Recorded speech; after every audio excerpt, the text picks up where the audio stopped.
Wow, ito guys, mga good news ito na inaantay nyo. Kung meron kayong mga inaantay guys na balita or information, ganyan, or update pagdating sa kaperahan, kung meron kayong mga ina-applyan ganyan, dadating sa inyo yung mga good news na yan. And swerte yung daladala niyan. Actually, saswertehan kayo sa pera. Swerte kayo sa pera guys, at saka sa pag-ibig, no? So, sabi ko nga sa inyo, guys, parang infinite yung flow ng, ayan, no guys, napapansin nyo ba? Bilog-bilog. So, infinite yung flow ng pera sa inyo, mga kapiksi, regardless of the season.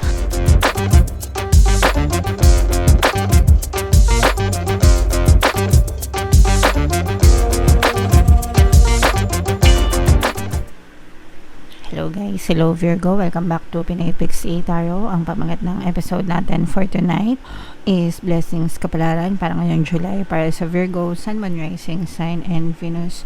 So, unahin natin tong deck na to mga kapiksi. Tingnan natin yung mga mensahe sa inyo guys, angel messages guys. So, wow, grabe. Unang-una pa lang guys, meron tayong golden opportunities mga kapiksi mo. Important doors are opening for you right now.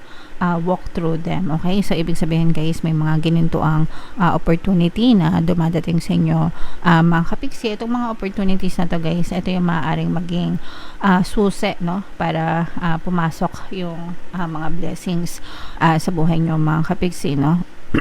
So, yung mga opportunities naman guys, most of the time talaga nasa paligid lang natin yan, no? Minsan lang hindi natin nakikita kasi masyado tayong nakafocus guys dun sa mga negative or dun sa mga problema imbis na mag-focus tayo dun sa mga opportunities guys, okay? So, this is a reminder mga kapiksi na baka kailangan yung lumingon-lingon, no? Sa kaliwat kanan nyo, sa harap at likod nyo para makita nyo yung mga opportunities na para sa inyo mga kapiksi. Okay? Alright. So, very blessed kayo guys, no? May mga opportunities na dadating sa inyo. I-mind-mind nyo na yan guys sa comment section. Another message for you, Virgo. We have the arts, mga kapiksi, no? Express yourself through creative activities. So, ito guys, hindi naman ito magre-resonate sa lahat kasi hindi naman tayo lahat creative, mga kapiksi, or hindi tayo lahat may talento. Pero, this will resonate dun sa mga kapiksi natin na may mga talento, guys, no? So, kung magaling kayo sa arts, sa singing, mahilig kayong gumuhit, mag-drawing, kumanta, sumayaw, yung mga, I don't know, crafts, ganyan, whatever guys na may kinalaman sa arts, maaring i-bless kayo dun sa, or maranasan nyo yung blessings sa pamamagitan ng mga talento na yun mga kapiksi. So, i-hone nyo yung mga talents nyo, pagsikapan nyo, palawakin nyo, ganyan, no? Para talagang maging magaling at mahusay kayo mga kapiksi, and sabi ko nga no, maaaring yan yung maging susi para lalo kayong i-bless sa buhay guys, okay? And then another message, Virgo. So, meron tayong undying love, mga kapiksi. Blessed din kayo sa love and relationship, mga kapiksi, no? Lalo na kung meron kayong mga partner or specific person, guys. The love you have shared is eternal regardless of the situation, mga kapiksi. So, yung meron kayo na pag-ibig, guys, is pang forever, no? Kahit na nag-aaway kayo or kahit na may mga challenges or mga problema, 'di ba? Kasi sa relationship naman guys, walang perfect, and may mga times talaga, no, na dadating na mag-aaway kayo, magkakatampuhan kayo, ganyan. So, yeah, pero kahit na may mga ganong klaseng problem kayo guys, no, yung iba sa inyo hindi pa rin talaga naghihiwalay kasi mahal na mahal nyo pa rin yung isa't isa, mga kapiksi, okay? So, hindi naman hiwalayan yung solusyon sa mga problema sa pag-ibig, mga kapiksi, okay? Alright, so comment down below, Virgo, if feeling nyo naka-resonate kayo dyan guys. Tingnan natin yung mga blessings nyo. Habang sinashuffle ko to, panoorin nyo muna yung video natin regarding sa ating paano mag-manifest ng abundance video course. Kapiksi, sawa ka na ba sa mga struggles at hirap sa buhay mo? Masipag ka ba at masikap sa buhay ngunit hindi ka pa rin umaasenso?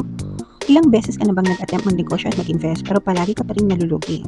Sa pagkakataon na ito ay maaaring may subconscious beliefs ka na nagiging balakid sa iyong pag-unlad at pagyaman. Introducing, paano mag-manifest ng abundance video course.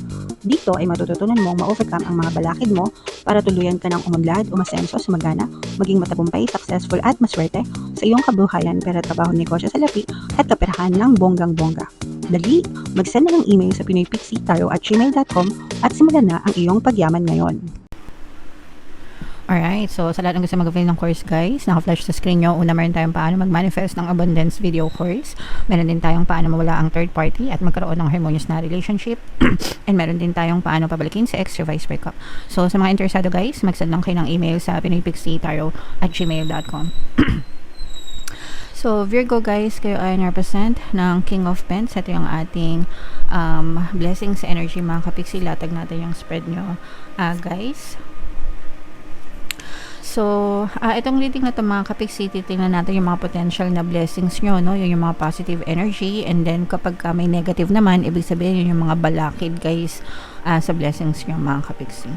So, ito naman, these are very positive energies mga kapixie, no? Meron ditong presence ng another earth signs, Capricorn, Taurus, Virgo, at saka fire sign, Aries, Leo, Sagittarius. So, for some of you, maaring may mga ganyang element kayo sa inyong natal chart, or you may be dealing with other people na may ganyan sa kanilang natal chart mga kapixie.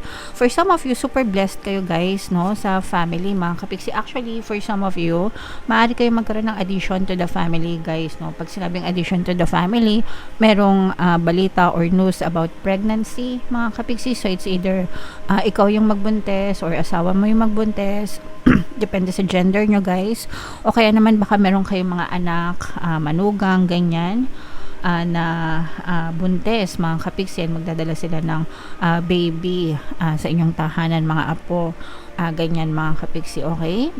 So magkakaroon ng addition sa family guys, and diba sabi nga nila yung mga baby, mga bata guys, blessings talaga yan sa buhay mga kapixie. So you should be grateful for them guys. And bukod doon, no, talagang super blessed yung loob ng tahanan nyo guys, no. This is abundance of love and happiness, no, punong-puno ng pagmamahalan and kasiyahan sa loob ng tahanan mga kapixie, okay? So imayin-mayin nyo na tong mga blessings sa loob ng tahanan, bagong baby mga kapixie. And for some of you guys, no, parang meron kayong mga pinaplano. These are parang brand new ideas mga kapixie, na mga plano sa buhay nyo na maaring ma-push mga kapixie, maaring magkaroon ng parang ano ba, magiging official ganyan, no. So let's say for example, may plano kang negosyo, nagbabala kang magnegosyo or nagbabala kang mag-invest, ganyan. So, parang magiging official siya. So, pag sinabing official, let's say for example, business official, i-register mo siya, 'di ba? So, may mga business registration, business permit, ganyan. So, parang nagiging official na yung mga business nyo or yung investment nyo mga kapixie. So, again, itong mga ideas na to or itong mga plano nyo guys, this will bring in more and more blessings sa buhay nyo mga kapixie, okay? And nakikita natin na very tawag dito, balanse, no, yung pagpasok ng I'm sensing that this is like infinite supply mga kapixie. Pag sinabing infinite mga kapixie, no, tuloy-tuloy, non-stop pasok ng blessings, pasok ng pera sa buhay nyo. Maganda yung daloy, maganda yung flow, may lumalabas pero may pumapasok, no, tuloy-tuloy mga kapixie. So ito guys, imayin-mayin nyo na rin yung infinite supply ng blessing sa buhay nyo. And another blessing nyo guys is yung kapayapaan, peace of mind mga kapixie, no. So syempre yung peace of mind guys, blessing din yan. Kasi pag may peace of mind kayo, ibig sabihin wala kayong masyadong problema, nakakatulog kayo mahimbing, naasikaso nyo yung sarili nyo, naasikaso nyo yung buhay nyo mga kapixie, okay? So ito yung pagpapala din mga kapixie, kasi sa panahon ngayon na maraming problema, di ba? Maraming taong hindi nakakatulog, maraming taong balisa, aligaga sa buhay nila. So maswerte kayo na meron kayong peace of mind mga kapixie, okay? So yan guys, imayin-mayin nyo na itong mga peace of mind, itong balancing, infinite flow ng kaperahan, itong abundance of love sa family, mga kapiksi, at saka itong mga bagong plano nyo, no, official, guys, i-mind nyo na yan sa comment section nyo, yung mga blessings na maaring dumating sa inyo, mga kapiksi. Wow, ito guys, mga good news ito na inaantay nyo. Kung meron kayong mga inaantay guys na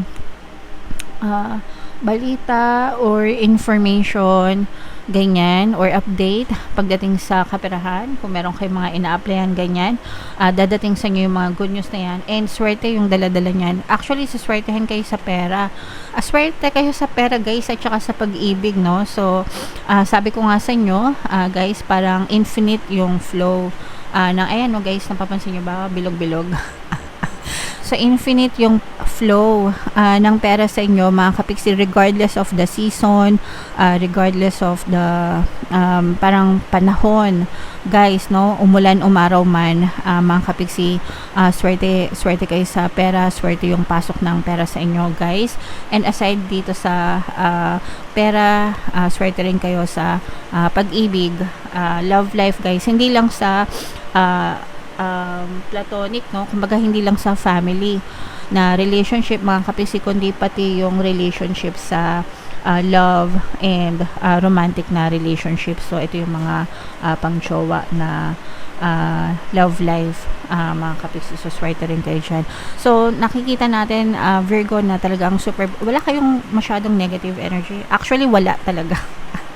So, ibig sabihin na pag walang negative energy, guys, walang balakid, no? So, sana talaga wala kayong mga balakid. So, kung hindi kayo naka-resonate, guys, ibig sabihin may mga balakid kayo. So, yan yung pagiging nega nyo, yung mga negative emotions nyo, overthinking nyo, mga kapiksi. Pero at least dito sa spread na to, guys, super positive, wala kayong mga balakid sa blessings. So, asahan nyo na magiging magaan yung daloy ng blessings sa buhay nyo, sa pera at saka sa pag-ibig, guys. Okay? So, pasensya na kayo, biglang umulan, mga kapiksi. So, yeah, comment down below, guys, if feeling nyo nakaresonate kayo dyan, guys, i-mind nyo lahat ng mga magaganda na nasabi ko dito, mga kapiksi, i-mind nyo na lahat yan. And for more tarot readings, guys, ito yung playlist nyo, ito naman yung ating success stories ng paano mag-manifest ng abundance video course. Thank you for liking, sharing, and subscribing, mga kapiksi. See you next time. I love you all. Have a nice day. Bye-bye.